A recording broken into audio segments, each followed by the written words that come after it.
क्या आपके घर में भी पैसा तो आता है पर टिकता नहीं? क्या आपको महसूस होता है कि मेहनत बहुत ज्यादा है लेकिन सुकून नाम को नहीं? क्या छोटी छोटी बातों पर घर में झगड़े शुरू हो जाते हैं? अस्सलाम वालेकुम मेरी प्यारी यूट्यूब फैमिली, कैसे हैं आप सब? उम्मीद है आप सब खैरियत से होंगे। अल्हम्दुलिल्लाह मैं भी ठीक हूँ। तो आज मैं आपको अपने तजुर्बे और दिन की रोशनी में वो 3 बड़े राज बताऊंगी जो आपके घर की तकदीर बदल सकती है। ये वो बातें हैं जो शायद आपने पहले कभी सुनी होगी। तो आज का वीडियो का एक एक लफ्ज आपके घर में बरकतों के दरवाजे खोल देगा। अगर आप चाहती हैं कि आपका घर खुशियों का घर बन जाए तो कुछ मिनट निकाल कर वीडियो को मुकम्मल देखिएगा, क्योंकि तीसरा राज सबसे ज्यादा अहम है। पहला राज जो हम अक्सर भूल जाते हैं वो है सुबह का वक्त। हमारे प्यारे नबी सल्लल्लाहु अलैहि वसल्लम ने दुआ फरमाई थी, ऐ अल्लाह मेरी उम्मत के लिए सुबह के वक्त में बरकत अता फरमा।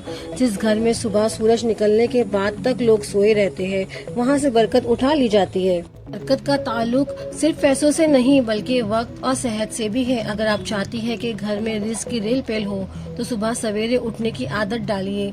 फजर की नमाज के बाद कुरान पाक की तिलावत, चाहे वो सिर्फ चंद आयत ही क्यों न हो, आपके पूरे दिन के कामों में ऐसी बरकत डाल देगी कि आप खुद हैरान रह जाएंगे।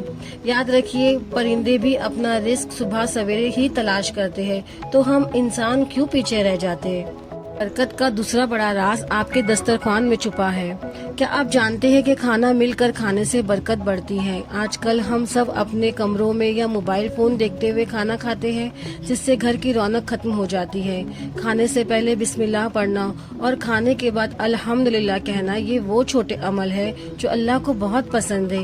एक और अहम बात है वो ये कि खाने का एक दाना भी जाय ना करिए। बरकत इस आखिरी लुकमे में भी हो सकती है जो हम प्लेट में छोड़ देते हैं। जब आप अल्लाह की दी हुई नेमत की कदर करती है और हर हाल में अल्लाह का शुक्र अदा करती है तो अल्लाह फरमाता है, अगर तुम शुक्र करोगे तो मैं तुम्हें और ज्यादा दूंगा। नाशुक्री घर से सुकून और बरकत दोनों छीन लेती है। और अब आते हैं तीसरे और सबसे बड़े राज की तरफ, जिसका मैंने शुरू में जिक्र किया था। वो है घर में दाखिल होते वक्त सलाम करना और जबान की मिठास। कुरान पाक में हुक्म है कि जब अपने घरों में दाखिल हो तो सलाम किया करो। ये अल्लाह की तरफ से मुबारक और पाकीज़ा तोहफा है। चाहे घर में कोई हो या ना हो, सलाम करके दाखिल होने से शैतान घर से भाग जाता है और बरकत दाखिल हो जाती है।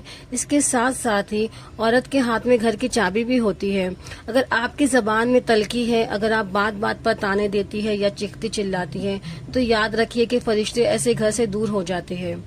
जहाँ मोहब्बत और मीठे बोल होते हैं वहाँ अल्लाह की रहमत का साया होता है। अपने शौहर, बच्चों और घर वालों के साथ नरमी से बात करना भी सदका है, और यही वो राज है जो टूटे हुए घरों में भी बरकत देता है। तो फिर मेरी प्यारी फैमिली, ये वो बातें हैं जिन पर अमल करके मैंने खुद अपनी जिंदगी में तब्दीली देखी है। हम अक्सर बड़े बड़े वजीफों के पीछे भागते हैं लेकिन इन छोटी सुन्नतों को छोड़ देते हैं। अगर आप चाहती है कि मैं इनमें से किसी एक नुक्ते पर तफसील से वीडियो बनाऊं या आपका कोई और दीनी सवाल है तो कमेंट में जरूर लिखिएगा। मैं आपके हर कमेंट का जवाब देने की पूरी कोशिश करूंगी, क्योंकि इल्म बांटना हम सब की जिम्मेदारी है।